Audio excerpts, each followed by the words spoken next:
کی توجہ کو، تو جو حقائق سامنے آتے ہیں، وقت کم ہو رہا ہے تو میں جلدی ذرا کروں گا۔ ان میں سے نمبر 1 ایران ہے۔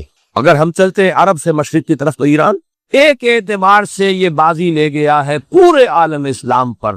ان کے مذہبی عقائد، ان کی فقہ سے ہمیں جو اختلاف ہے وہ ہے اپنی جگہ پر ہے۔ آپ کو معلوم ہے میرے بارے میں کسی کو اشتباہ نہیں ہو سکتا اس اعتبار سے۔ میری جس درجے دشمنی رکھی گئی ہے، جس طرح میرے سر کا جو ہے مطالبہ ہوتا تھا، 2 ہی آدمی تھے پاکستان میں کہ جن کے سر مانگے گئے، ایک کراچی کے وہ شاہ بلیغ الدین صاحب اور ایک میں، تو اس حوالے سے وہ اپنی جگہ پر اختلاف ہے، لیکن اس حقیقت کا اعتراف کیے بغیر نہیں رہا جا سکتا۔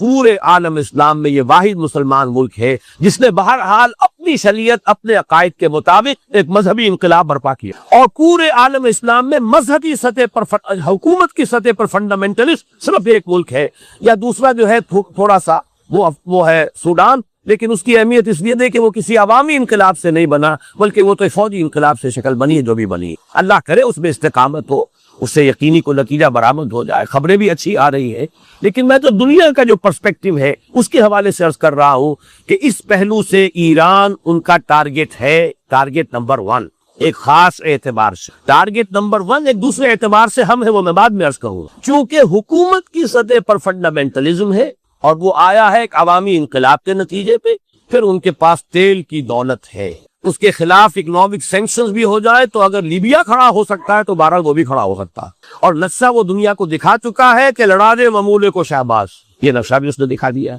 یہ ہے ایران کا معاملہ۔ نمبر 2 پاکستان۔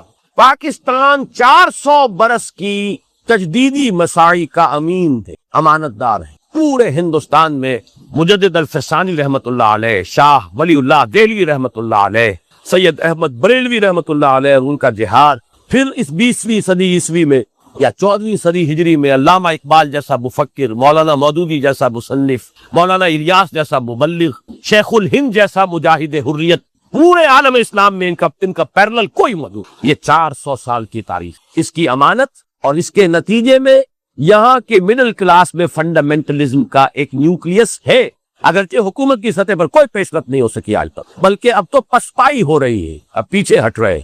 وہ ہمارے ان سیاسی جو بھی زعماء ہیں، جو جماعتیں ہیں، ان کی غلطی، اور الیکشن ہی کو واحد میدان بنا کر اس کے اندر اپنا سارا وقت و توانائی اور قوت ضائع کر دینا، یہ ہے در حقیقت جس کا کہ یہ صدا مل رہی ہے کہ اس اعتبار سے تو پسپائی کی طرف ہے معاملہ، کسی پیش رفت کی طرف نہیں ہے۔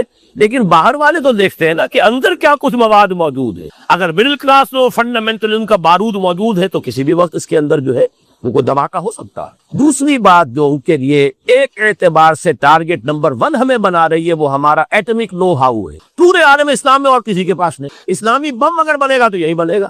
یہ ہے مختلف اسباب جس کے بنا پر ایران اور پاکستان کو آپ بریکٹ کر لیجئے، یہ اس نیو ورلڈ آرڈر یا آج کی میری گفتگو کے حوالے سے یہودی اور عیسائی گٹھ جوڑ کا جو ٹارگٹ نمبر 1 ہے، ایک اعتبار سے ایران ہے، ایک اعتبار سے پاکستان۔ مومن سب آپس میں۔ اگر آپ کو ہماری یہ ویڈیو پسند ہے تو ہمارے چینل کو لائک اور بھائی فاصلحوا بین اخویکم، اس کا پہلا تقاضا ہی کہا گیا کہ اگر تمہارے 2 بھائیوں میں اختلاف ہو جائے کرے تو اصلاح کر دیا کرو، اصلاح کرا دیا، صلح کرا دیا۔ واتقوا اللہ، اللہ کا تقوی اختیار کرو۔ یعنی ان ڈفرنس کی روش صحیح نہیں ہے، بھائی میں کیا کروں، یہ جانے آپس میں اپنا معاملہ جانے۔ اب میں اگر ایک کی بات کروں گا تو دوسرا ناراض ہو جائے گا، دوسرے کو میں حق پر قرار دوں گا تو پہلا ناراض ہو جائے گا، تو میں تو اس میں نہیں آتا۔ نہیں، یہ بہت غلط ہے، بہت غلط، بہت غلط۔ اہل ایمان کا فرض، یہ مسلمان بھائیوں میں آپس میں اگر کوئی اختلاف ہو رہا ہے تو جب تلش ہو گئی تو اسے رفع کرے، مساعدت کرائے، صلح کرے۔ اس کے بعد پھر 6 احکام آئے، وہی لا والے۔ اہل ایمان، تم میں سے کوئی مرد کوئی دوسرے مردوں کا تمسخر نہ کیا کرے، مذاق اڑانا، استہزاء۔ ہو سکتا ہے کہ جن کا مذاق اڑایا جا رہا ہے وہ مذاق اڑانے والوں سے بہتر ہو اللہ کی نگاہ میں۔ اب آپ نے کسی کا جسمانی عیب ہے پر مذاق اڑا دیا، یہ تو اللہ نے بنایا بھائی، اور کیا پتا کہ اس کے دل میں ایمان کتنا ہے، تمہارے اندر کتنا ہے، اللہ کی نگاہوں میں اس کا وزن زیادہ ہو، لہذا تمسخر استہزاء۔ لا یسخر قوم من قوم عسى ان يكونوا خيرا منهم، اور چونکہ یہ مرض خواتین میں زیادہ ہوتا ہے لہذا دوہرا کر لائے، ولا نساء من نساء، اور نہ ہی کوئی عورتیں دوسری عورتوں کا مذاق اڑائیں اور تمسخر کریں۔ عسى ان يكون خيرا منهن، ہو سکتا ہے، سوچے کہ جن کا مذاق اڑا رہی ہو وہ بہتر ہو اللہ کے نزدیک تم سے۔ ان کے لباس کے اوپر فکرہ چست کر دیا، کوئی وقت کے فیشن کے مطابق نہیں ہے، ایک کوئی اور شکل ہے، تو یہ چیزیں ہوتی عورتوں میں زیادہ ہیں مردوں سے، ورنہ عام طور پر صرف مذکر کے سیجے میں ایک بات آ گئی تو وہ مردوں سے بھی خطاب ہو گیا، عورتوں سے بھی ہو گیا، لیکن جہاں خاص معاملہ عورتوں کا ہو تو وہاں پر اس کو دوہرا کر لا رہا۔ وَلَا تَلْمِزُوا أَنفُسَكُمْ، ایک دوسرے کو الزام نہ لگایا کرو، بہتان تراشی نہ کیا کرو، عیب چینی نہ کیا کرو۔ وَلَا تَلْمِزُوا أَنفُسَكُمْ وَلَا تَنَابَزُوا بِالْأَلْقَابِ، ایک دوسرے کے چڑانے والے نام نہ رکھ لیا کرو۔ اب یہ جو ہے یہ بھی بہت بری بات ہے۔ آپ نے کسی وہ اپنی جگہ پر فرض کیجئے کوئی لوگ اپنے آپ کو اہل حدیث کہتے ہیں یا سلفی کہتے ہیں، آپ نے اردو وہابی کہہ دیا، اب یہ چیز جو ہے تکلیف دہ ہے ان کے لیے، آپ کیوں اس کا معاملہ کرتے ہیں؟ ایسا نہ کریں۔ جماعت اسلامی کے لوگ ہیں، مودودی ہے، اب یہ بھی کوئی صحیح نہیں انداز نہیں ہے آپ کا، یہ تو یہ ہے کہ ان کو وہ جماعت اسلامی کے رکن ہے، آپ اسی اعتبار سے انہیں یاد کریں۔ وَلَا تَنَابَزُوا بِالْأَلْقَابِ بِئْسَ الِاسْمُ الْفُسُوقُ بَعْدَ الْإِيمَانِ، ایمان کے بعد تو یہ برے نام بھی برے، عمل تو دور کی بات ہے، یہ زبانی کلامی بھی جو تم بات کر دیتے ہو، تم سمجھتے ہو کہ شاید اس پر کوئی گرفت نہیں ہوگی، اللہ تعالیٰ جہاں اس کی بڑی گرفت ہوگی۔ ہم وہ حدیث پڑھ چکے ہیں، حضرت معاذ سے کہا تھا حضور نے کہ معاذ سکلت کا امک یا معاذ، لوگوں کو جہنم میں منہ ڈالنے والی شے اس زبان کی کھیتیوں سے بڑھ کر اور کوئی نہیں۔ زبان تو ہے کیونکہ بے لگام ہوتی ہے، طاقت نہیں لگی، کچھ خرچ نہیں آیا، جو چاہا بک دیا، لیکن ہر لفظ جو ہے تمہارے منہ سے نکلا ہوا وہ یا تو جنت میں جا کے پودا بن جائے گا اور یا جہنم کا کوئی جھاڑ ڈکار کرے گا جو تمہیں آخرت میں جا کے کاٹتا ہے۔ اگلی آیت میں فرمایا اہل ایمان ایک دوسرے سے سوء ظن سے کام نہ رکھو، پہلے اس انسان سمجھے کہ اس میں تو یہ خرابی ہے، بھائی آپ کے پاس کیا ثبوت ہے؟ وہ واقعہ ہو گیا ہے، کوئی ثبوت ہے، اب ٹھیک ہے آپ کو رائے قائم، ایسے ہی بغیر کسی ثبوت اور واقعے کے آپ نے ظن قائم کر دیا۔ ان بعض الظن اسم، بعض جو ہے سوء ظن کو تو اللہ کی نگاہ میں گناہ بن جائے، بہت بڑا گناہ۔ وَلَا تَجَسَّسُوا، اور دیکھو ایک دوسرے کی حالات کی تو میں نہ رہا کرو۔ بعض لوگ ہوتے ہیں جیسے مکھی کے کام میں زندگی میں بیٹھے گی، اس کو اتنی فطرت ہے۔ کچھ لوگ جو ہے وہ اس میں رہتے ہیں کھوج میں، اس گھر میں کیا ہو رہا ہے، اس میں کوئی دنگا ہے یا نہیں، فساد ہے چلی ذرا سی کوئی اگر مل بھی بات اس کو لے اڑے، یہ ان کا ذوق ہوتا ہے، تو اس طریقے سے کرو گا بھلا تجسس۔ بلکہ آج ہم جو حدیث پڑھ رہے ہیں اس کے برعکس ہے کہ اگر تمہارے کسی مسلمان بھائی کا کوئی عیب تمہارے علم میں آ جائے تو اس کے اوپر پردہ ڈالو، اسے بیان کرنا، خود تجسس کر کے لوگوں کے عیوب تلاش کرنا، یہ تو بہت بری بات ہے۔ وَلَا يَغْتَبْ بَعْضُكُمْ بَعْضًا، اور دیکھو ایک دوسرے کی غیبت نہ کی، کسی مسلمان بھائی کے پیچھے اس کی کوئی برائی بیان نہ کر۔ اور وہ پوچھا کہ حضور اگر وہ برائی اس میں ہو تب بھی نہ کرے، فرمایا کبھی تو وہ غیبت ہے، اگر وہ ہے بھی نہیں تو بہتان ہو گیا، پر تو وہ تو بہت بڑا گناہ ہو گیا۔ ایک شخص کے اندر ایک عیب ہے، یہ کوئی برائی اس نے کی ہے، اس کے پیچھے اس کا ذکر ہو، ہاں سامنے کرو اور اب اس کے اوپر تنقید کرو تاکہ وہ اپنی اصلاح کرے، پیچھے کرو گے یہ غیبت ہے۔ اور اس کو اتنا برا کہا گیا کہ اَيُحِبُّ أَحَدُكُمْ أَن يَأْكُلَ لَحْمَ أَخِيهِ مَيْتًا، کیا تم میں سے کوئی شخص اپنے مردہ بھائی کا گوشت کھانا پسند کرے گا؟ فَكَرِهْتُمُوهُ، یہ بات تو تمہیں بری لگی بہت، لیکن تم جان لو کہ کسی مسلمان بھائی کی غیبت کرنا اخلاقی سطح پر وہی فعل ہے جو کسی مسلمان بھائی کا گوشت کھانا مرد۔ کیوں؟ اس کے دیکھیے کیا اس کے اندر مناسبت کیا ہے۔ جو مردہ ہے وہ اپنا دفاع نہیں کر سکتا، آپ جہاں سے چاہا بوٹی اڑا لیں، کوئی دفاع تو نہیں کر سکتا۔ اسی طرح جو شخص موجود نہیں ہے وہ اپنا دفاع نہیں کر سکتا، وہ موجود ہوتا تو بتاتا بھائی نہیں آپ کو غلط فہمی ہوئی ہے، یہ بات میں نے نہیں کہی ہے، یا بات میں نے نہیں کی ہے، اس کا یہ پس منظر ہے، وہ کچھ نہ کچھ دفاع کرتا تھا۔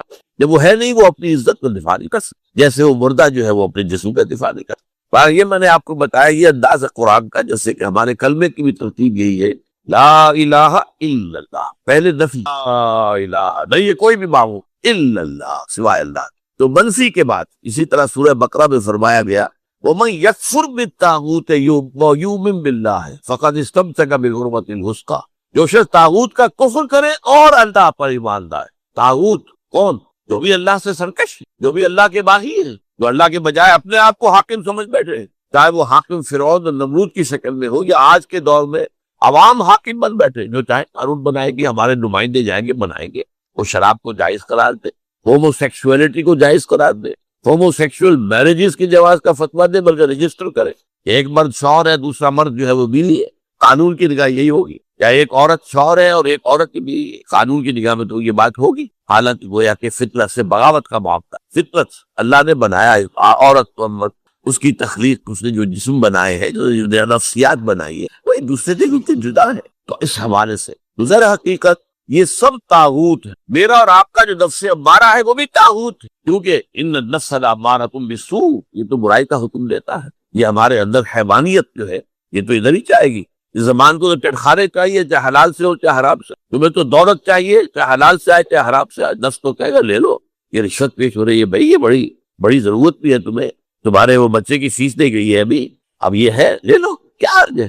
اور پھر یہ کہ وہ سبھی لیتے، وہ تو بھی تو نہیں. تو یہ سارے جو ہے ہیلے جو ہے وہ نفس سکھاتا ہے انسان، تو وہ بھی طاغوت. ہمارا نفس طاغوت ہے. اور جیسا کہ میں نے کہا جو بھی اللہ کا باغی وہ در حقیقت طاغوت ہے. آج کے دور میں اسٹیٹ جو ہے، ریاست، secular state is the biggest طاغوت. اور سیکولر کے معنی کیا ہے؟ ہمارا کسی مذہب سے، کسی آسمانی ہدایت سے، کسی آسمانی شریعت سے، کسی آسمانی وحی سے کوئی تعلق. ہاں یہ صرف انفرادی طور پر آپ شریعت محمدی کا انفرادی پیروی اس پر عمل کر سکتے. ہندو جو ہے وہ منو سورتی، اگر ان کا کوئی قانون ہے وہ اپنی انفرادی زندگی میں کریں. اجتماعی زندگی میں کسی مذہب کا کوئی معاملہ نہیں. کوئی دلیل نہیں ہے کہ صاحب قرآن میں یہ لکھا ہے، قرآن میں لکھا رہے، پڑھ لیا کرو، تلاوت کیا.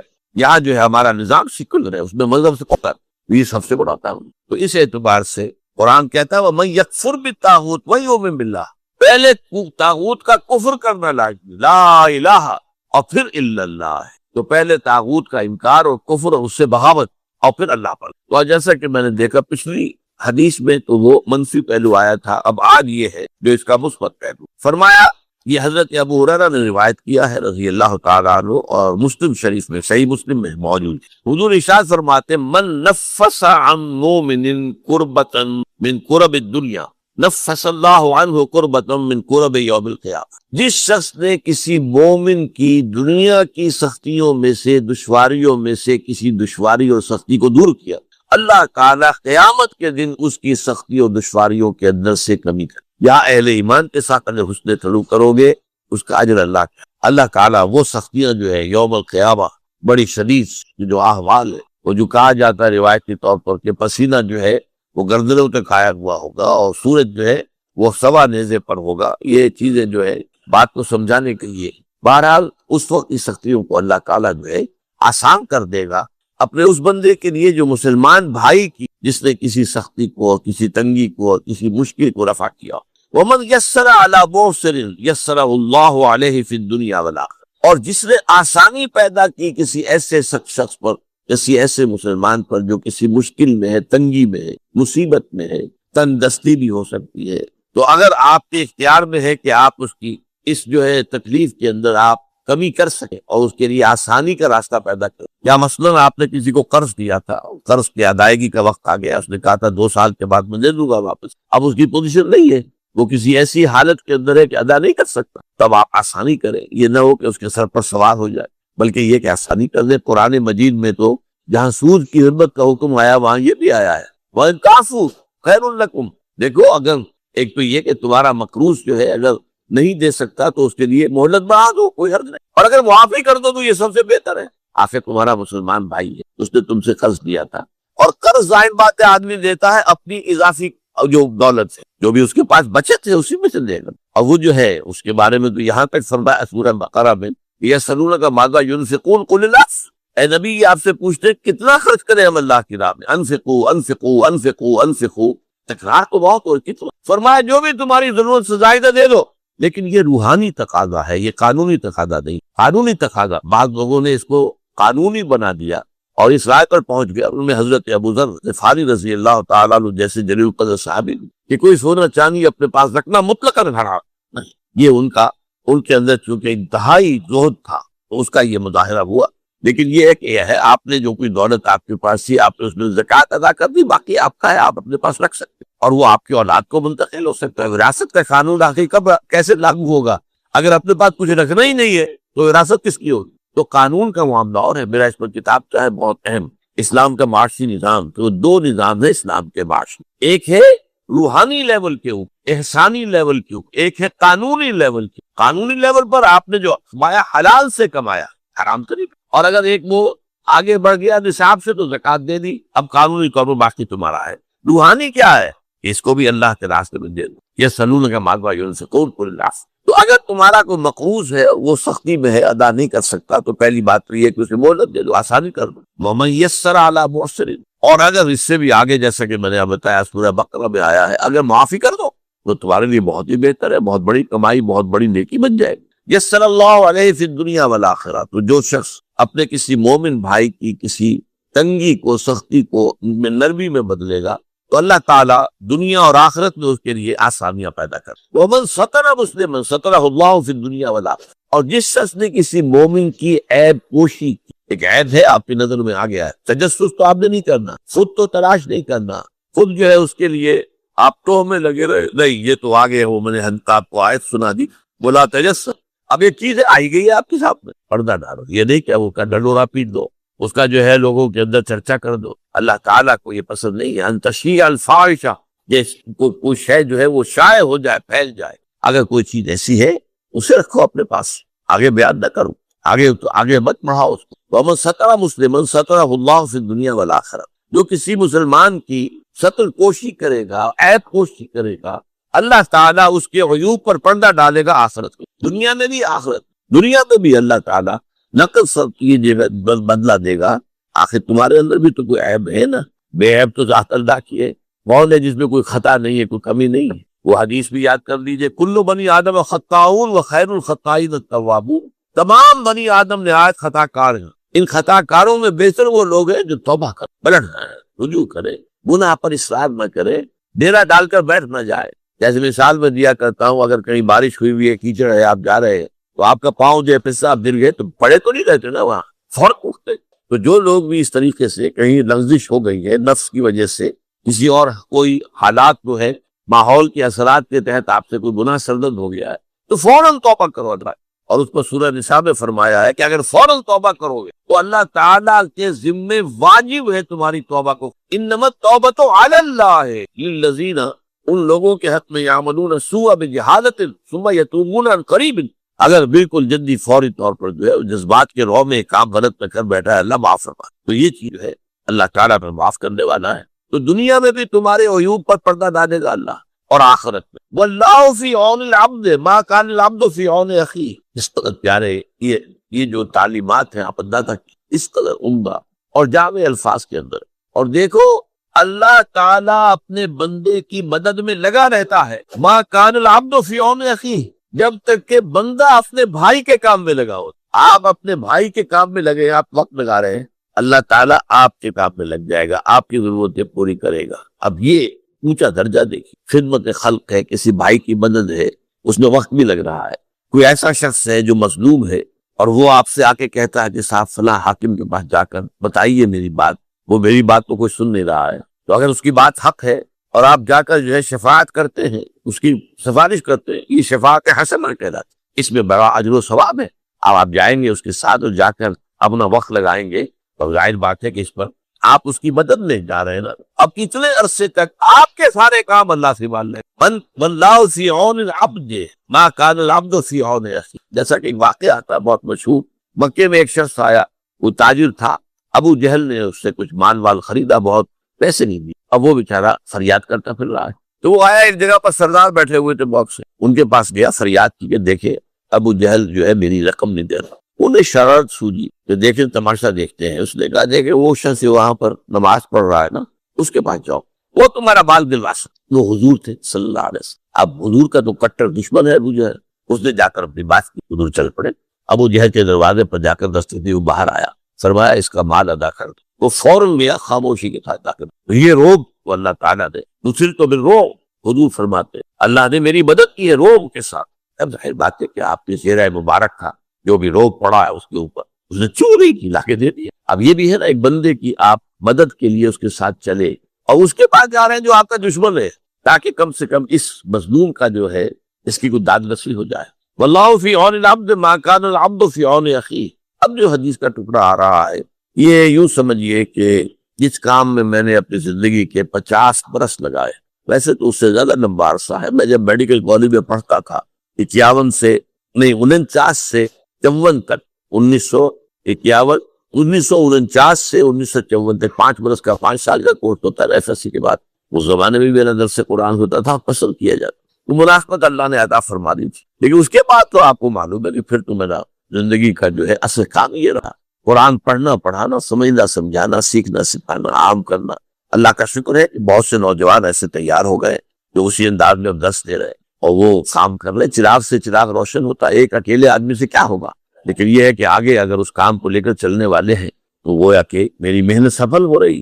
اب اس کے اعتبار سے یہ حدیث بہت اس کام. پہلی بات تو فرمائی وَمَنْ سَلَكَ طَرِيقًا يَلْتَمِسُ فِيهِ عِلْمًا، جس شخص نے کوئی راستہ طے کرنا شروع کیا جس سے اس کا مقصد حصول علم کہیں جا رہا ہے. جیسا کہ آپ کو معلوم ہے کہ اب جب حدیث جمع کی گئی ہے تو کسی شخص کو محدث کو معلوم ہوا کہ فلاں بصرہ میں یا بغداد میں ایک ہے صاحب کہ جو اس حدیث کی روایت کرتے ہیں جس میں کہ روایت کی چین کم ہے. لمبا سفر کر کے گئے ہیں، جا کر کہا میں نے سنا ہے کہ آپ حضور کی حدیث روایت کرتے ہیں. ہاں یہ حدیث ہے.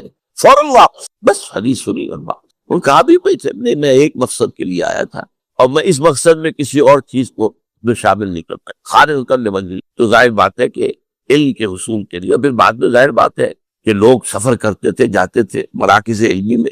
اور آپ کو معلوم ہے شیخ عبد القادر جیلانی رحمۃ اللہ علیہ کو جب ان کی والدہ نے روانہ کیا تھا حصول علم کے لیے تو کچھ اشرفیہ ان کی جو صدری تھی، یہ واسکٹ جو ہم پہنتے ہیں اس کی اندر سی دی تھی کہ یہ وقت آئے گا تو کسی کو ضرورت آئے گی. راستے میں ڈاکوؤں نے ڈاکہ ڈالا. ڈاکوؤں کا سردار ہر ایک سے پوچھا تمہارے پاس کیا ہے؟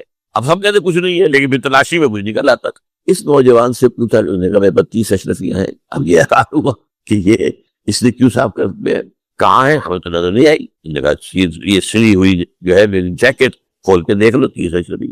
اتنا اثر ہوا کہ وہی جو ہے تعین ہو گیا. وہ اشرفیاں بھی واپس کی، باقی بھی جن کا معلوم تھا وہ واپس، اور پھر اس کی زندگی جو ہے وہ نیکی کی. یہ چیز ہوتی یقیناً اس کے اندر جو ہے خیر ہوتا. تو من سلک طریقا یلتمس فیہ علما سہل اللہ لہ بہ طریقا من الجنہ. جو شخص کوئی راستہ اختیار کرتا ہے، سفر اختیار کرتا ہے حصول علم کے، اللہ تعالیٰ اس کی بدولت اس کے لیے جنت کا ایک راستہ آسان کرتا. طلب علم کا سفر گویا کہ جنت کی طرف سفر. وہ علم کون سا ہے؟ وہ ایک علم تو وہ ہے جو ہم سیکھنے امریکہ جاتے ہیں، فلانی انجینئرنگ پڑھنے جا رہے ہیں، اور یہ علم اور ہے. یہ فنون ہے، علم نہیں، فن ہے. جیسے آپ کو معلوم ہے کہ ایک موچی بیٹھا ہوا اپنی وہ جوتی گانٹ رہا ہے اور کچھ پیسے نہیں جاتے اسے. ایک فن ہے، ہر شخص تو نہیں گانٹ سکتا.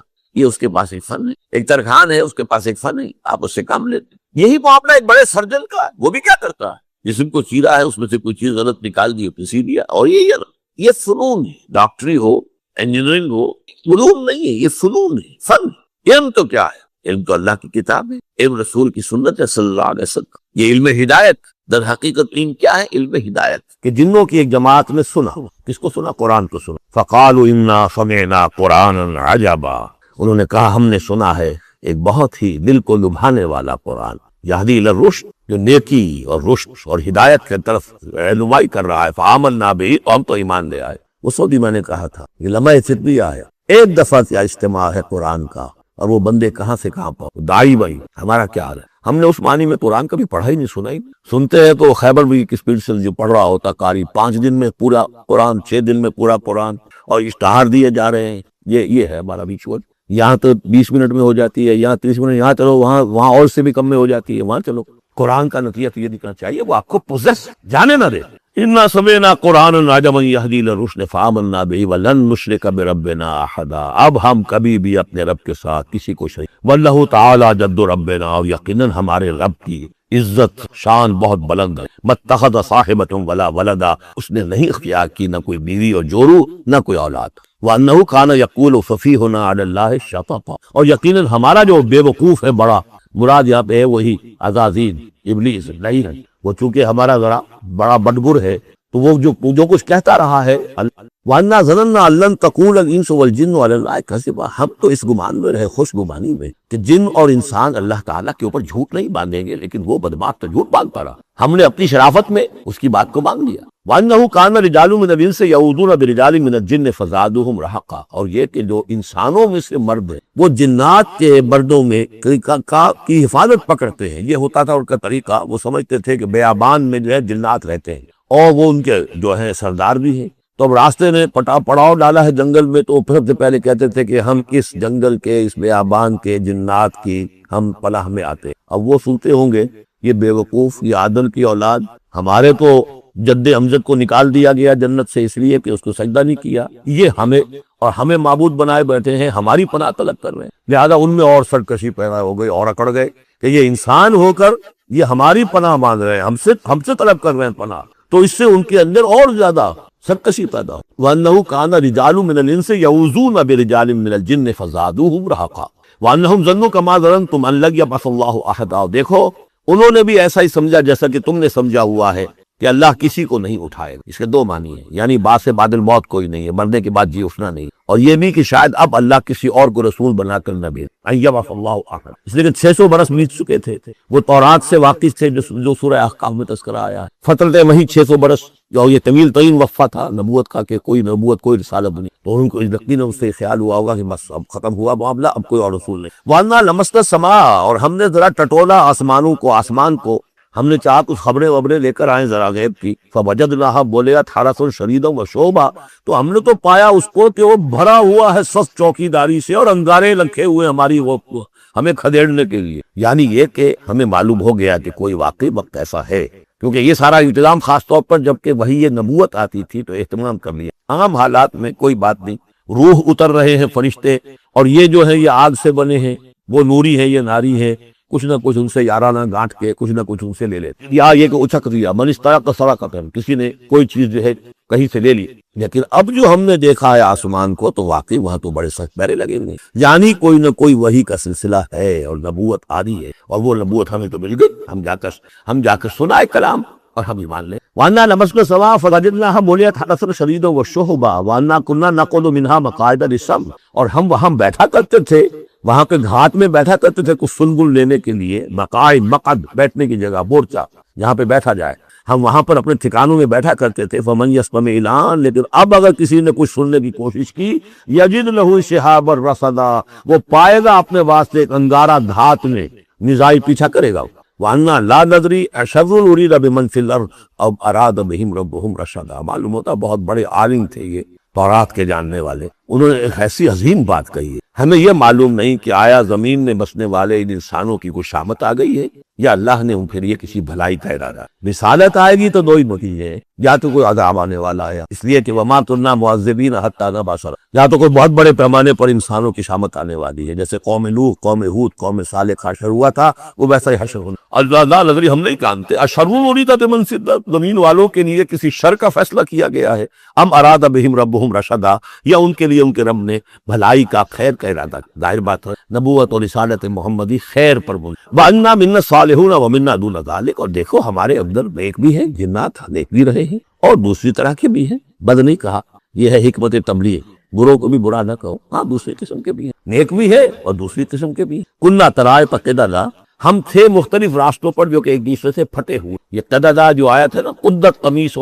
پھٹ جانا کبھی۔ وَأَنَّا ظَنَنَّا أَن لَّن نُعْجِزَ اللَّهَ فِي الْأَرْضِ وَلَن نُعْجِزَهُ هَرَبًا، اور ہم نے یہ جان لیا کہ ہم اللہ کو عاجز نہیں کر سکتے، ہرا نہیں سکتے، نہ زمین میں بھاگ کر، اور ہم کہیں بھاگ کر زمین میں اللہ کو شکست نہیں دے سکتے، اس کی پکڑ سے نکل نہیں۔ وَأَنَّا لَمَّا سَمِعْنَا الْهُدَىٰ آمَنَّا بِهِ، اور ہم نے تو جب وہ ہدایت سنی، الہدا سنا، اس کی استماع ہم نے کیا، ہم تو اس پر ایمان لے آئے۔ فَمَن يُؤْمِن بِرَبِّهِ فَلَا يَخَافُ بَخْسًا وَلَا رَهَقًا، تو جو کوئی بھی زبردست نہیں، کچھ زیادتی، جیسے جیسے ان کے اعمال صالحہ ہیں پورے پورے اللہ تعالیٰ ان کا اجر ان کو دے۔ وَأَنَّا مِنَّا الْمُسْلِمُونَ وَمِنَّا الْقَاسِطُونَ، اور دیکھو ہمارے اندر وہ بھی ہے جو فرما بردار ہے اور وہ بھی ہے جو بے انصافی۔ یہ قسط کے لفظ کے ساتھ سمجھ لیجئے، جب یہ ثلاثی مجرد میں آتا ہے تو قاسق اس میں فاعل بنا، وہ ناانصاف کے معنی، یہ باب افعال کے خواص میں سے ہے، سلب ماخذ جس کو کہتے ہیں۔ جب باب افعال میں آئے گا تو اس کے معنی ہے عدل و انصاف، اور جب ثلاثی مجرد میں آئے گا تو ناانصافی۔ قاسطون فمن اسلم فاولئک تحروا رشدا، جو لوگ اسلام لے آئے، اطاعت قبول کر لی، تو انہوں نے تو گویا کہ ڈھونڈ نکالی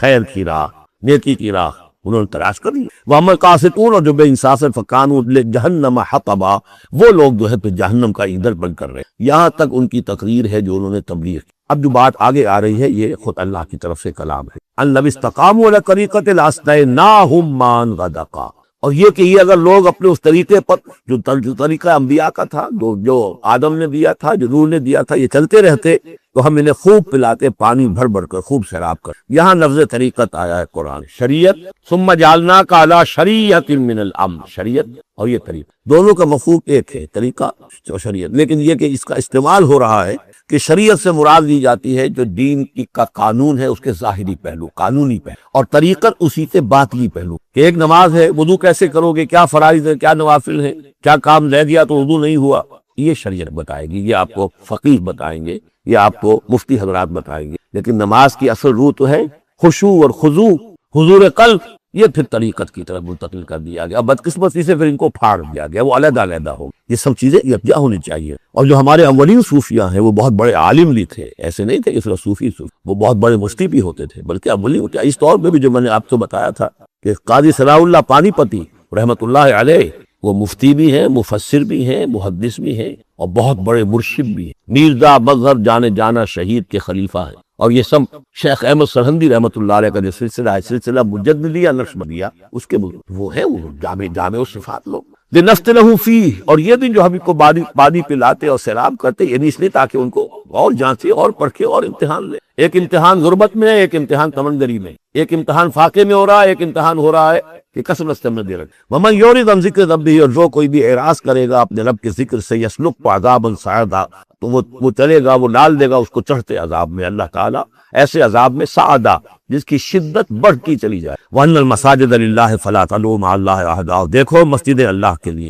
مسجد سے مراد مسجد سجدے کی جگہ بھی ہے, اور مسجد سے مراد سجدے کے یہ اعضاء بھی ہیں, یہ پیشانی اور یہ ناک اور یہ ہاتھ اور یہ پاؤں, ایڑیاں اور وہ پنجے, یہ سارے جو ہیں یہ سجدے کے جو جسم کے حصے, یہ مسجدیں بھی اور سجدے کی جگہ بھی للہ ہے, سب اللہ کی ملکیت ہے. فلا تدعوا مع اللہ احد, اللہ کے ساتھ کسی اور الہ کے مت. وانہ لما قام عبد اللہ یدعوہ قالوا یکونون علیہ لبدا.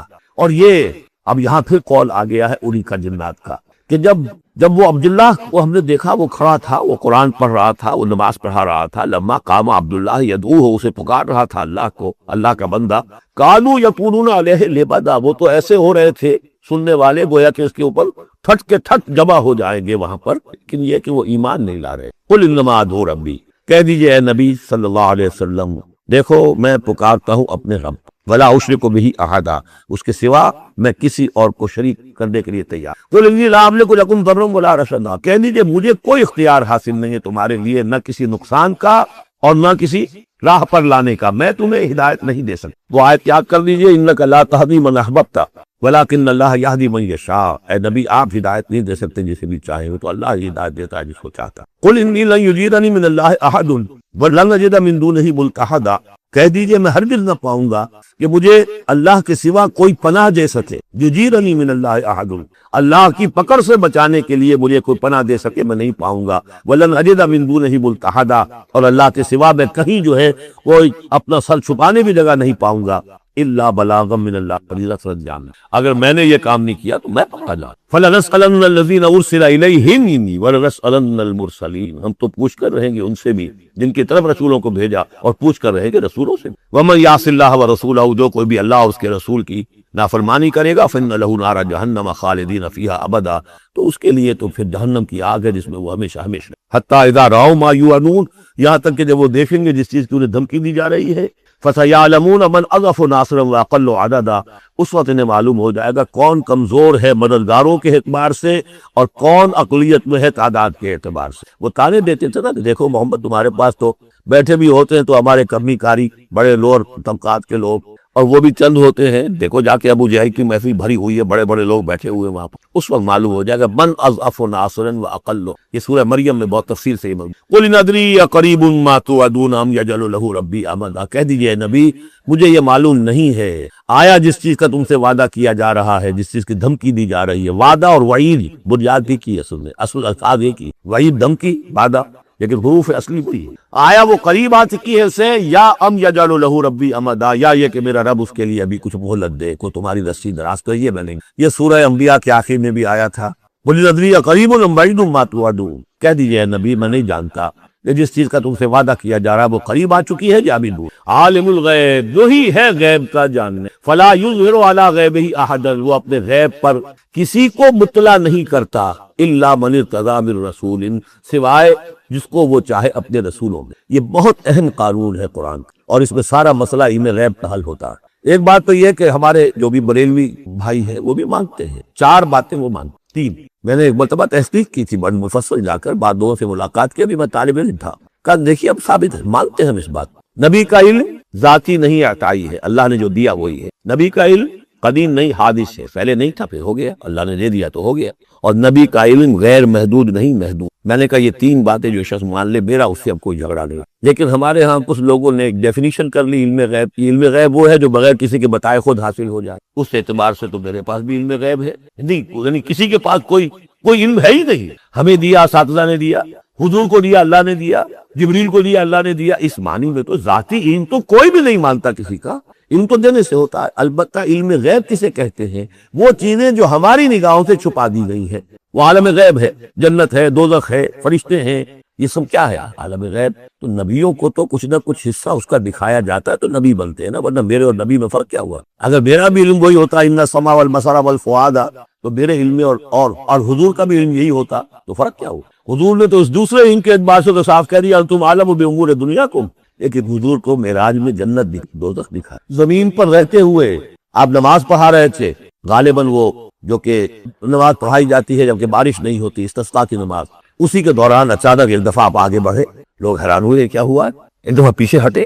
لوگوں نے پوچھا بعد میں کہ حضور یہ نماز کا حصہ تھا، یعنی ہم بھی فریضہ ادا کیا کریں اس نماز کے اندر؟ فرمایا نہیں، اصل میں میرے سامنے جنت لے آئی گئی اور بے اختیار میرا ہاتھ بڑھ گیا کہ میں اس کا پھل توڑ دوں، اور میرے سامنے اس کے بعد دوزخ لے آئی گئی اور اس کا جو بم کا آیا گرمی کا، اس سے میں بے اختیار پیچھے میں سیر کر، بہرحال یہ غیر ہی میں سے۔ البتہ کل غیب یہ جو مانے اللہ کے نبی کے لیے وہ کافر ہے، اور وہ مانتے ہیں، بریلوی بھی مانتے۔ کل غیب کا کچھ ہوا، نبی کا علم محدود ہے، نبی کا علم حادث ہے، نبی کا علم عطائی، تین باتیں مان لیجئے۔ باقی نبی کا علم کتنا تھا کتنا نہیں تھا، یہ میں کون ہوں ناپنے والا اور آپ کون ہیں ناپنے والے؟ دیا اللہ نے جو دیا، بتایا جو بتایا اللہ۔ تو یہ عالم الغیب وہ ہے غیب کا جاننے والا، فلا یظہر علی غیبہ احدا، تو وہ نہیں مطلع کرتا اپنے غیب پر کسی کو، ہاں الا من ارتضی بالرسول، سوائے اپنے رسولوں کے۔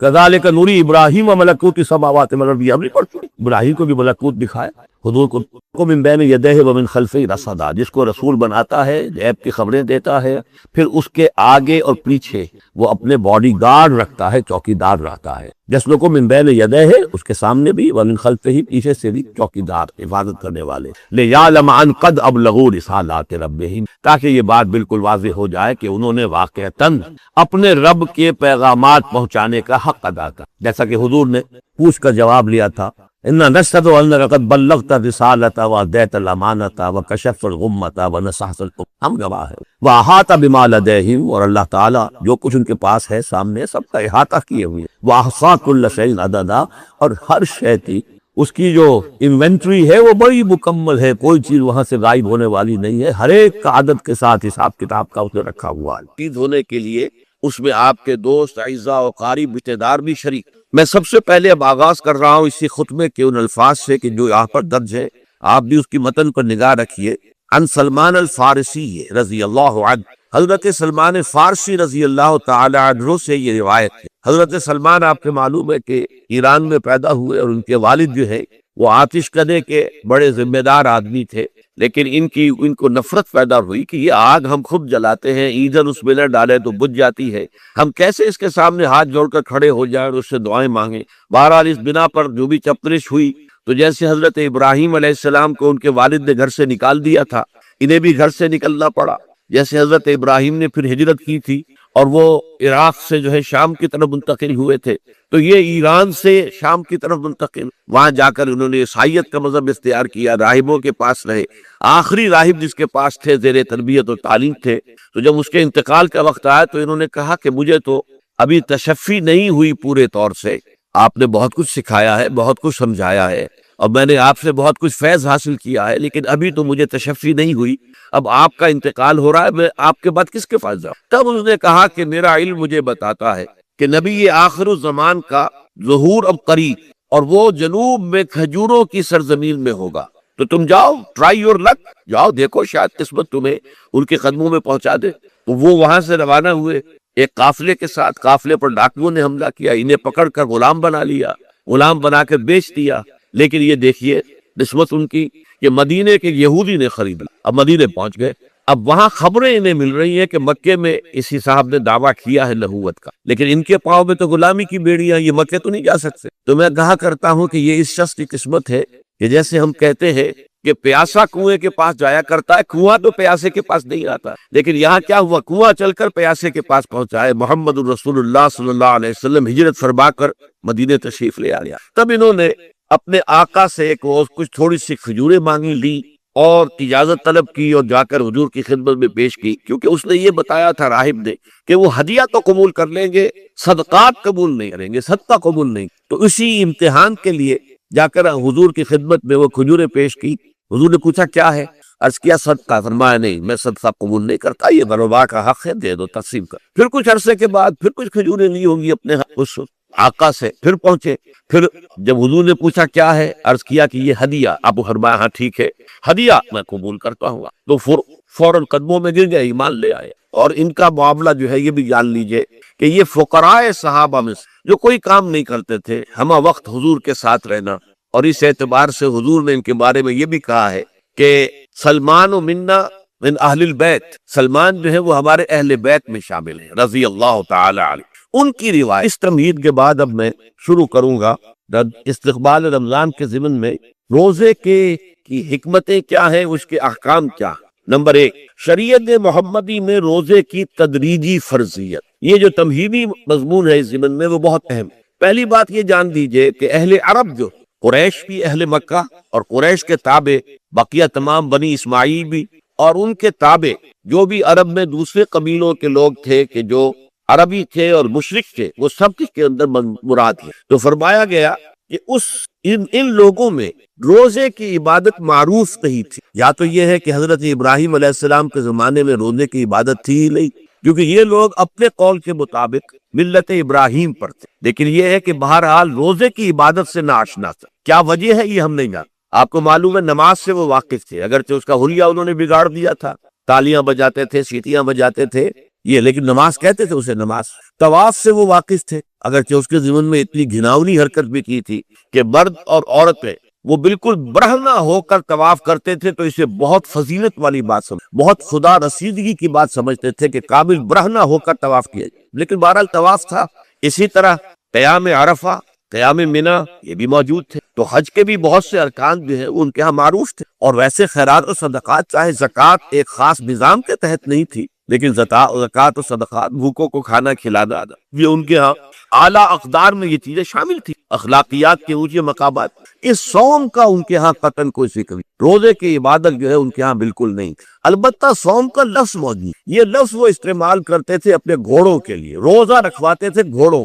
اس کا پس منظر یہ ہے کہ ان کے ہاں آپ کو معلوم ہے کہ لڑائی، دنگا فساد، جنگ، اور یہ کہ غارت دری کرنا، لوٹ مار کرنا، یہ تمام ان عرب قبائل کا پیشہ تھا، اصل پیشہ یہی۔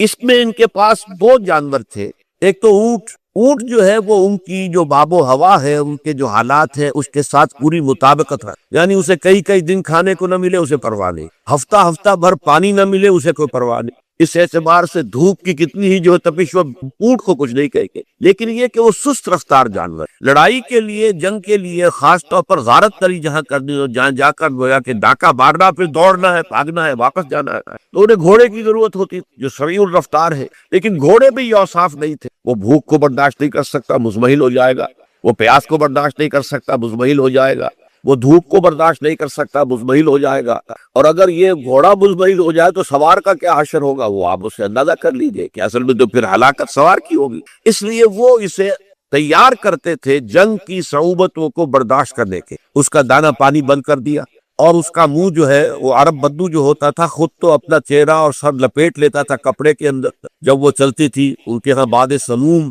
تیز آگ جیسی ہوا جو ہے، جس کے اندر ریت کے ذرات بھی ایسے ہوتے تھے گویا کہ کسی بھاڑ کی جو ہے اس کے اندر کی ریت جو ہے وہ چلی آ رہی ہے، تو گھوڑے کا رخ ادھر کر کے کھڑے کر دیتے تھے، خود اپنے منہ پر ڈاٹا باٹا باندھا ہوا اپنی حفاظت کے لیے، تاکہ اس کے اندر دھوپ کی سختی برداشت کرنے کی عادت پیدا ہو، پیاس کی برداشت کرنے کی عادت پیدا ہو، بھوک کو برداشت کرنے کی، اس کو کہتے تھے صوم۔ صوم کے لفظی معنی رک جانا، اب یہ کھانے پینے سے رکا ہوا ہے، اور یہ دھوپ کی سختیاں برداشت کرنے کے لیے دھوپ کے اندر، اور وہ جو آتی تھی وہاں پہ ماد سموم، اس کے اندر بھی اس کا سامنا کرنے کے لیے تیار۔ تو یہ پس منظر ہے روزے کا لغوی اعتبار سے، اور یہ کہ اہل عرب جو ہے پرانے وہ اس عبادت سے ناواقف تھے، لہٰذا ہمیں پورے مکی قرآن میں اس کا کہیں ذکر نہیں۔ البتہ مدینے میں جب حضور تشریف لائے اور صحابہ کرام ہجرت کے بعد، تو یہاں آپ نے دیکھا کہ یہودی جو ہے وہ روزہ رکھ رہے ہیں یوم عاشورہ کا 10 محرم۔ تو حضور نے دریافت کیا کہ یہ تم 10 محرم کو روزہ کیوں رکھتے ہو؟ تو انہوں نے کہا کہ یہ دن ہماری نجات کا دن، 10 محرم کو اللہ تعالیٰ نے فرعون کو غرق کیا تھا اور ہمیں نجات دی تھی اس نے، تو شکرانے کے طور پر ہم روزہ رکھتے۔ تو حضور نے فرمایا کہ موسیٰ کے تو پھر ہم تم سے زیادہ حقدار ہیں، ہم موسیٰ کو مانتے ہیں علیہ الصلوۃ والسلام، ان کی عزت کرتے ہیں، قدر کرتے ہیں، تو ہم بھی روزہ رکھیں گے۔ تو آپ نے صحابہ کو حکم دیا کہ عاشورہ کا روزہ رکھا۔ پھر کچھ عرصے کے بعد اللہ تعالیٰ کی طرف سے حکم آ گیا، اور یہ حکم جو ہے اس رکوع کی پہلی آیت کے اندر، یا ایھا الذین آمنوا کتب علیکم الصیام کما کتب علی الذین من قبلکم لعلکم تتقون۔ لیکن جیسا کہ میں بعد میں بتاؤں گا، یہ حکم صوم رمضان کا نہیں ہے، بلکہ یہ کہ اللہ کے حکم سے پہلے 3 دن کے روزے فرض کیے، ہر مہینے کی 13ویں، 14ویں اور 15ویں تاریخ کو روزہ رکھا۔ اس میں بڑی حکمت تھی، کیونکہ یہ عرب عادی نہیں تھے روزے، تو انہیں تدریجاً کھو کر کرنا تھا۔ ظاہر بات ہے کہ 30 دن جو ہے وہ تو ایک بڑی مدت ہے، اور ظاہر بات ہے کہ مئی کا مہینہ بھی آ جائے گا، اس میں جون بھی آئے گا، جولائی بھی آئے گا، قیامت خیز مہینے آ جائیں گے، تو بڑی ہمت جواب دے جائے گی۔ تو پہلے روزہ، ہر مہینے 3 روزے رکھنے کی ان کو مشق کرائی جائے تاکہ یہ عادی ہو۔ یہ 3 روزے اگر مئی میں بھی آ گئے، جون میں بھی آ گئے، تب بھی ٹھیک ہے، اس کو انسان 3 دن کی تو مشقت برداشت کر سکتا ہے۔ تو پہلے یہ کیا، لیکن اس کے ضمن میں یہ حکم دے دیا گیا، اس کو کہتے ہیں وجوب التخییر، یہ اختیار دے دیا گیا کہ یہ 3 روزے تم پر واجب کیے جا رہے ہیں، لیکن یہ کہ اگر تم یہ روزے نہ رکھو تو تم فدیہ دے سکتے ہو، 1 مسکین کو کھانا کھلانا صبح و شام۔ یہ ہے وجوب التخییر۔ دوسری رعایت یہ دی گئی کہ اگر کوئی شخص ان 3 تاریخوں میں بیمار ہو یا سفر پر ہو تو وہ تعداد دوسرے دنوں میں پوری۔ یہ ہے گویا کہ سب سے پہلا حکم جو دیا گیا ہے، اور اس کے ضمن میں اب میں چاہتا ہوں کہ آیت نمبر 2 آپ اچھی طرح پڑھ لیں، اپنا سامنے رکھیے اور اس کے حوالے سے یہ بات سمجھ۔ ایام معدودات، یہ دن ہے چند گنتی کے۔ مجھے حیرت ہوتی ہے کہ جدید جو مفسرین ہیں جنہوں نے اردو میں ترجمے کیے ہیں، تفسیریں کی ہیں، ان سب کے نگاہوں سے یہ بات کوجھل رہی کہ یہ در حقیقت رمضان کے روزے کا ذکر نہیں ہے، بلکہ اس ابتدائی حکم سے متعلق ہے کہ جو ہر مہینے میں 3 دن کے روزے رکھنے کا حضور نے دیا تھا۔ لیکن یہ کہ میرا اپنا ذاتی واقعہ یہ ہے زندگی کا، اور یہ اہم واقعات میں سے ہے، میں جب میڈیکل کالج میں پڑھتا تھا، سمجھیے 19-20 سال کی میری عمر، اس وقت بھی مجھے یہ احساس ہوا تھا کہ یہ جو 2 آیات آئی ہیں یہاں ایک دوسرے کے تقابل میں، یہ بیک وقت نازل نہیں ہو سکتی، ان میں وقفہ ہوا، اور یقیناً پہلا حکم کسی اور پس منظر میں ہے، دوسرا حکم جو بعد میں ہم دیکھیں گے وہ کسی اور تخت منظر۔ تو میری رائے یہ تھی، اور میں اس پر قائم بھی تھا، بیان بھی کرتا تھا، لیکن ڈرتا تھا، اس لیے کہ اس وقت تک جتنی تفسیریں میں نے دیکھی تھی، ترجمے دیکھے تھے، ان میں سے کسی نے یہ بات کہی نہیں تھی۔ جو ایک آدمی اپنی رائے کے اوپر اتنی بڑی بات کہہ دے تو میں ڈرتا رہتا تھا، لیکن کہتا تھا کہ میری رائے یہی ہے۔ پھر اتفاق سے جماعت اسلامی ہند کا ترجمان ہوتا تھا ماہنامہ زندگی، عروج احمد قادری صاحب اس کے مدیر تھے۔ وہ جو ایک پرچہ آیا، اس میں انہوں نے تنقید کی تھی مولانا سید انور شاہ بخاری رحمۃ اللہ علیہ پر، کہ ان کشمیری رحمۃ اللہ علیہ، ان کے اوپر یہ تنقید کی تھی کہ انہوں نے یہ عجیب بات کہہ دی ہے کہ یہ جو حکم ہے یہ رمضان کا نہیں ہے، بلکہ رمضان سے پہلے جو حضور نے حکم دیا تھا 3 دن کے روزے رکھنے، اس سے متعلق۔ اب مجھے اس کے اوپر پورا اطمینان ہو گیا کہ اگر سید محمد انور شاہ کاشمیری رحمۃ اللہ علیہ کی رائے یہ ہے تو متفق زبدید رائے ابو علی بارائے من، مجھے اب اس سے زیادہ اور کسی سند کی ضرورت نہیں۔ بعد میں نے جب تفسیر کبیر امام رازی رحمۃ اللہ علیہ کے اس کا بھی مطالعہ شروع کیا تو میں حیران ہوا کہ سلف میں تو یہ رائے کثرت سے موجود تھی۔ کیا سبب ہوا ہے کہ آج کے دور کے جو مترجمین اور مصنفین ہیں ان کی نگاہوں سے بالکل یہ بات بوجھل ہو گئی؟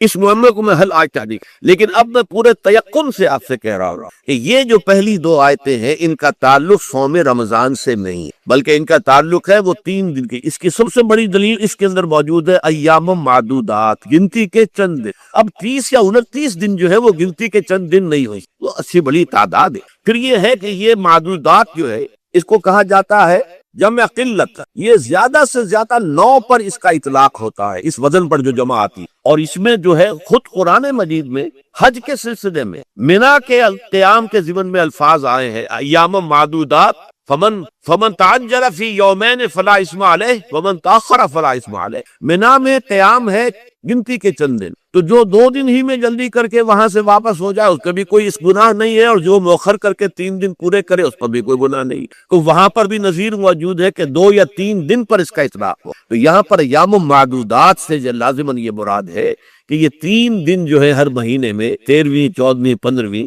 در حقیقت اس روزے سے متعلق یہ آیت آ رہی ہے۔ اور یہ بھی نوٹ کر لیجئے کہ رمضان رمضان کے روزے کی فرضیت کے بعد بھی حضور کا معمول اور آپ کے صحابہ کا اور جو بھی ہمارے ہاں اتباع کرتے ہیں حضور صلی اللہ علیہ وسلم کا نوافل میں بھی ان کا یہ معمول ہے. ہر مہینے میں یہ 3 روزے حضور بعد بھی رکھتے تھے اور آپ کے بہت سے صحابہ رکھتے تھے، اور آج بھی ہمارے ہاں بہت سے لوگ جو دیندار ہیں اور جن کے اندر یہ جذبہ ہے اتباع سنت کا، وہ کر رہے ہیں. 13ویں 14ویں اور 15ویں تاریخوں کا ان کو ایام 20 کہتے ہیں. اس کی راتیں روشن ہوتی ہیں، 13ویں رات، 14ویں رات، 15ویں رات. چاند جو ہے اس کے اندر آپ کو معلوم ہوتا ہے 14ویں کو تو مکمل ہوتا ہی ہے، 13ویں اور 15ویں کا بھی تقریباً مکمل ہے. تو ایام 20 کے روزے جو ہیں بعد میں بھی برقرار رہے ہیں، لیکن نفل فرض اس کے بعد جو ہے وہ رمضان کے ایام معدودات، یہ دن ہے گنتی کے. فمن کان منکم مریضا او علی سفر فعدۃ من ایام اخر، تو جو کوئی بھی تم میں سے ہو بیمار یا سفر پر تو وہ تعداد پوری کر لے دوسرے دن. گویا کہ اب اگلی کیا ایک تو یہ رعایت ہو گئی. دوسری رعایت قال الذین یطیقونہ فدیۃ طعام مسکین، اور ان لوگوں کے ذمے کے جو اس کی طاقت رکھتے ہوں، یعنی مریض بھی نہیں ہے، صحت مند ہے، روزہ رکھ سکتے، سفر بھی نہیں ہے، سفر پر نہیں ہے، مقیم ہے، روزہ رکھ سکتے، پھر بھی نہ رکھے تو ان کے لیے بھی ایک اختیار. اسی لیے میں نے لفظ استعمال کیا تھا وجوب الگ تخییر، واجب تو ہے لیکن اس میں ایک اختیار دے دیا گیا. وہ اختیار کیا ہے؟ فدیۃ طعام مسکین. تو پھر یہ ہے کہ ایک مسکین کو کھانا کھلا دینا. فدیہ کہتے ہیں کسی چیز کا بدل، جیسے کہ جنگی مجرم ہے اس کا فدیہ ہے، گویا کہ اس کو دے کر وہ پھر آزاد ہو جائے گا، فدیہ اس کو کہتے ہیں. ففدیۃ طعام مسکین. لیکن یہ ہے کہ فمن تطوع خیرا فهو خیر اللہ، اور جو نیکی سے خیر کرنا چاہے مزید تو وہ اس کے لیے بہتر ہے. ایک کے بجائے 2 کو کھلائے، 3 کو کھلائے، 4 کو کھلائے، 10 کو کھلائے، تو یہ تو ترغیب ہے. لیکن کم سے کم ایک مسکین کو کھانا کھلانا 2 وقت. وَأَن تَصُومُوا خَيْرٌ لَكُمْ. اب دیکھیے یہ لفظ بول رہے ہیں اگر تم روزہ رکھو تو یہ تمہارے حق میں بہتر ہے. یعنی اگرچہ اختیار تمہیں دے دیا، اختیار یہ ہے کہ روزہ رکھو، اگر نہ رکھو تو فدیہ دے دو ایک مسکین کا کھانا. لیکن اگر تم روزہ رکھو، ان کنتم تعلمون، اگر حقیقت میں تم علم رکھتے ہو کہ روزے کے اندر کیا کیا برکات ہیں، تو تمہیں روزہ لازماً رکھنا چاہیے. تشویق اور ترغیب موجود ہے لیکن یہ کہ اس کی فرضیت یا وجوب نہیں ہے. یہ تھا ابتدائی حکم روزے کی ذمہ. اب اس کے بعد اگلی آیت جو ہے اس کے بھی پہلے حصے کو مت پڑھیے. شہر رمضان الذی انزل فیہ القرآن، اس کے بارے میں تو بعد میں بینات من الہدی والفرقان. لیکن اگلا جملہ فمن شہد منکم الشہر فلیصم، اب یہ رمضان کے روزے کی فرضیت کا حکم. رمضان کا مہینہ وہ ہے جس میں قرآن نازل کیا گیا. اس کے بارے میں جیسا کہ میں نے عرض کیا پھر بعد میں عرض کروں گا. لیکن جو شخص بھی تم میں سے موجود ہو اس مہینے میں، اپنے گھر میں موجود ہے، اپنے شہر میں موجود ہے، سفر پر نہیں ہے، یا یہ ہے کہ جو شخص بھی اس مہینے کو پائے، اس کی زندگی میں یہ مہینہ آ جائے، یہ برکتوں کا ایک موقع اسے مزید حاصل ہو جائے. فلیصم، یہ امر کا یہ وجوب ہے مطلقاً. اب اس میں جو 2 رعایتیں پہلے دی گئی تھی ان میں سے ایک کو برقرار رکھا. ومن کان مریضا او علی سفر فعدۃ من ایام اخر.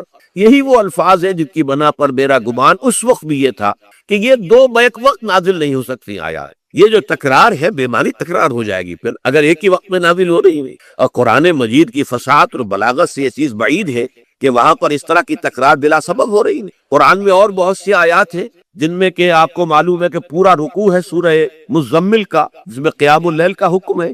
پھر اسی کے آخر میں وہ آیت شامل کر دی گئی ہے جو کم سے کم 1 سال بعد نازل ہوئی، جس میں کہ رات کے قیام کا وجوب ختم کر دیا گیا. اور صرف یہ کہ جتنا بھی تم سے ممکن ہو سکا کرو، ضروری نہیں ہے کہ تہائی شب ہو، آدھی ہو، 2 تہائی ہو، جتنا بھی ممکن ہو قرآن پڑھا کرو رات کو.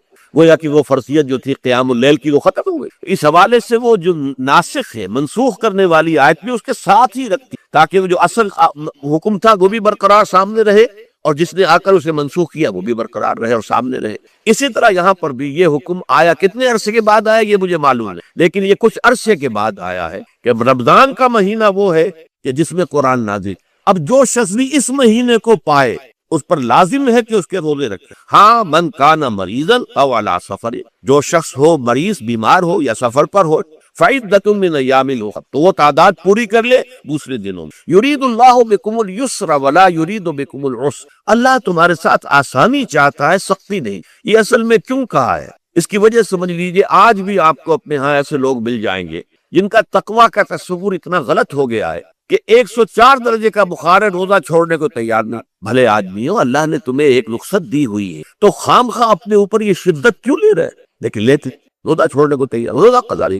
سفر پہ جا رہے ہیں اور روزہ قضا کرنے کو تیار نہ۔ ایک موقع پر ایک غزوے کے دوران ایسا ہوا کہ کچھ لوگوں نے روزہ رکھا ہوا تھا، لیکن وہ اتنے یوں سمجھیے مزمحل ہو گئے کہ جب پڑاؤ پر پہنچے تو جن کا روزہ نہیں تھا انہوں نے تو بڑی چاق و چوبند طریقے سے خیمے نصب کیے، سارا بندوبست کیا، اور یہ جا کر بے سود ہو کر بے ہوش ہو کر گر پڑے۔ تو حضور نے فرمایا ان کو دیکھ کر، لیس من البر الصیام فی السفر، سفر میں روزہ رکھنا یہ کوئی نیکی کا کام نہیں، یہ نیکی کا غلط تصور ہے کہ تم نے اپنے اختیار کر دیا، یہ تمہارے اندر تشدد پسندی پیدا ہو رہی ہے۔ دین کے احکام میں جو مقصد ہے وہ کیا ہے؟ یرید اللہ بکم اليسر ولا یرید بکم، اسی پر عمل کرتے ہوئے حضور نے فرمایا کہ جو بھی علماء دین ہے یا جو رہنمایان دین ہے ان کا کام کیا ہے؟ آپ نے فرمایا یسروا ولا تعسروا، دیکھو آسانیاں پیدا کرو، سختیاں پیدا نہ کرو۔ دین میں سختیاں پیدا کرنا بھی وہ اسر اور اغلال بن جاتا ہے کہ جس کو رفع کرنے کے لیے اور جس سے لوگوں کو، یہودیوں کو اور تمام اہل کتاب کو نجات دینے کے لیے اللہ تعالیٰ نے اپنے رسول محمد صلی اللہ علیہ وسلم کو بھیجا۔ وَيَضَعُ عَنْهُمْ إِصْرَهُمْ وَالْأَغْلَالَ الَّتِي كَانَتْ عَلَيْهِمْ، کہ جہاں وہ نیکی کا حکم دیتے ہیں، بدی سے روکتے ہیں، پاکیزہ چیزوں کو حلال ٹھہراتے ہیں اور خبیث چیزوں کو، ناپاک چیزوں کو حرام قرار دیتے ہیں، وہیں وہ لوگوں کے اوپر سے وہ بوجھ بھی ختم کرتے ہیں کہ جو انہوں نے خام خواہ اپنے اوپر لا دی۔ تو ان میں سے یہ بھی ہے کہ یہ نیکی کا کام نہیں ہے کہ آپ سفر میں ہیں اور روزہ رکھ رہے ہیں۔ یرید اللہ بکم اليسر ولا یرید بکم العسر وَلِتُكْمِلُوا الْعِدَّةَ، لیکن یہ بات واضح رہے کہ اب تمہارے لیے تعداد کو پورا کرنا لازم ہے، یہ نہیں ہے کہ آپ اس کی جگہ پر فدیہ دے دو تو بات پوری ہو جائے گی۔ روزے کی تعداد آپ کے رمضان میں 2 روزے 3 روزے چھوٹ گئے بیماری کی وجہ سے، ٹھیک ہے، لیکن دوسرے دنوں میں اس کی قضا دینی لازم، وہ روزے رکھنے جو ہے آپ پر لازم، ان کا کوئی بدل جو ہے وہ فدیہ نہیں ہو سکتا۔ البتہ یہ نوٹ کر لیجئے یہ حکمت نبوی ہے کہ یہاں اگرچہ وہ فدیے کا حکم جو ہے گویا کہ بظاہر قرآن مجید کے الفاظ سے محسوس ہوتا ہے کہ مطلقاً منسوخ ہو گیا، لیکن حضور نے اس کو خاص حالتوں میں باقی رکھا ہے۔ کوئی شخص اتنا بوڑھا ہو چکا ہے یا خاتون اتنی بوڑھی ہو چکی ہے کہ دن بھر کا فاقہ جو ہے اس میں اندیشہ ہے کہ کہیں ہلاک نہ ہو جائے، کوئی مریض ہے، مرد ہے یا عورت ہے، وہ ڈائبٹیز کی مریضہ ہے، اس کو وہ شوگر کا مرض ہے اور وہ اس کو برداشت نہیں کر سکتی، شوگر لیول بہت نیچے ہو جائے تو موت واقع ہو سکتی۔ کوئی ایسا مریض ہے جس کو مرض سے شفا پانے کی اب کوئی امید ہے ہی نہیں کہ میں مرض سے شفا پا جاؤں گا یا پا جاؤں گی تو اس کے بعد میں روزہ مکمل کر دوں گی، نہیں، ایسے لوگوں کے لیے حضور نے اس رعایت کو برقرار رکھا کہ ایسے لوگ اگر ایک مسکین کو کھانا کھلا دیں تو یہ فدیہ بن جائے، لیکن جو بھی شخص صحت مند ہو اور صحت کی توقع رکھتا ہو اور جو شخص بھی طاقت رکھتا ہو روزے کا قضا کر دینے کا، اس کے لیے لازم ہے کہ روزوں کی قضا کرے۔ وَلِتُكْمِلُوا الْعِدَّةَ وَلِتُكَبِّرُوا اللَّهَ عَلَى مَا هَدَاكُمْ، اور تاکہ تم اللہ کی کبریائی کا اعلان کرو اس چیز پر کہ جو اس نے تمہیں ہدایت۔ اب اس کا ایک تو ظاہر ہے کہ جب روزے ختم ہوتے ہیں عید الفطر میں، تکبیر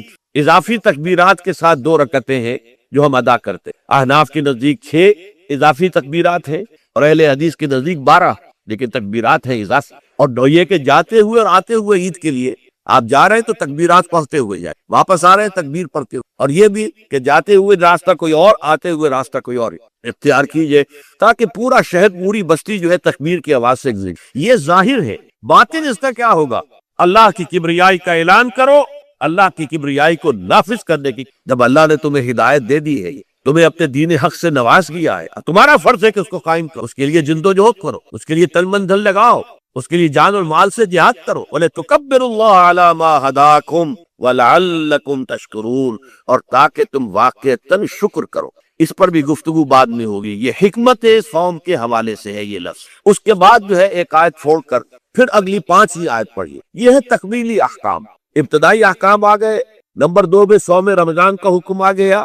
نمبر 3 پر ہوا کیا تھا کہ جب روزوں کا حکم دیا گیا تو چونکہ مثال آپ نے رکھی تھی یہود کہ یہود جو ہے عاشورہ کا روزہ رکھتے ہیں تو ہم بھی کیوں نہ رکھیں، مسلمانوں تم بھی رکھیں۔ اس سے گمان یہ کیا گیا کہ جو احکام یہود کی شریعت میں ہے روزے کے، شاید وہی ہماری شریعت میں بھی ہے، اور ان کی شریعت میں یہ تھا کہ رات کو سو گئے تو روزہ شروع ہو، اور وہ روزہ اب نہ کوئی سحری ہے نہ رات میں کے دوران کوئی میاں اور بیوی جو ہے وہ ہم بستری کر سکتے ہیں، بلکہ یہ کہ وہ روزہ صبح سے لے کر پھر جب رات کے بعد صبح آئے گی، صبح سے پھر دوپہر اور شام اور غروب آفتاب پر جا کر روزہ ختم، گویا کہ کم و بیش 20 گھنٹے کا روزہ یا 21 گھنٹے کا روزہ، کیونکہ اگر غروب آفتاب کے 3 گھنٹے کے بعد آدمی سو گیا تو وہاں سے جو روزہ شروع ہوا ہے تو غروب آفتاب پر اگلے روز جو ہے وہ ختم ہوگا تو ہو جائے گا 20-21 گھنٹے کرو.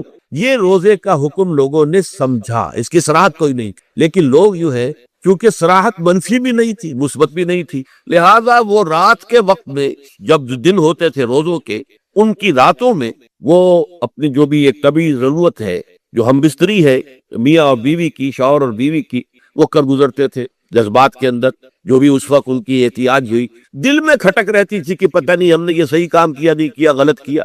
تو اس سے یہ کہ ظاہر بات ہے کہ پھر قرآن مجید اسے قرار دے رہا ہے اپنے آپ سے خیانت کرنا. جب انسان اپنے ضمیر کے خلاف کوئی بات کر رہا ہو تو چاہے وہ بات صحیح ہے لیکن وہ اسے گناہ سمجھ کے کر رہا ہو تو اس نے تو گناہ کیا, وہ اپنے آپ سے تو خیانت کر رہا ہے.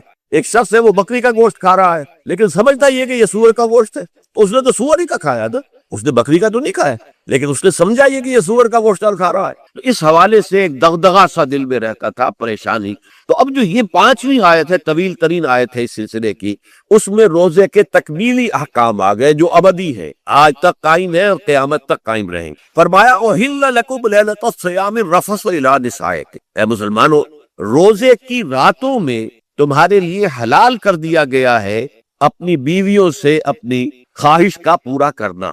رفث الی نسائکم ہن لباس لکم وانتم لباس لہن, وہ تمہارے لیے بمنزلہ لباس ہے. جیسے لباس کے اور انسان کے بدن کے درمیان کوئی حجاب نہیں ہو, ایسے ہی شوہر اور بیوی کے درمیان بھی کوئی حجاب نہیں رہتا. ہن لباس لکم وانتم لباس لہن, اور ویسے بھی ایک معنی میں کہ جیسے لباس آپ کو گرمی کی شدت سے بچاتا ہے, ورنہ ہو سکتا ہے کہ تیز دھوپ جو ہے جو عرب میں ہوتی تھی وہ تو آپ کی کھالوں کو جلا دے, تو یہ حفاظت کا ایک ذریعہ. اسی طریقے سے شوہر کے لیے بیوی اپنی عفت و عصمت کو برقرار رکھنے کے لیے ایک ذریعہ ہے کہ کہیں حرام میں منہ نہ مارے, بیوی موجود ہے, حلال ذریعے سے اپنی خواہش پوری کرے. اور بیوی کے لیے شوہر اسی طریقے سے ایک ڈھال بن جاتا ہے کہ اسے خام خواہ ادھر ادھر دیکھنے کا کوئی خیال بھی کبھی نہ آئے, اس کی جو بھی نفسانی خواہش ہے اس کی شوہر کوئی پورا کر رہا ہے. تو اس اعتبار سے بھی ہن لباس لکم وانتم لباس لہن.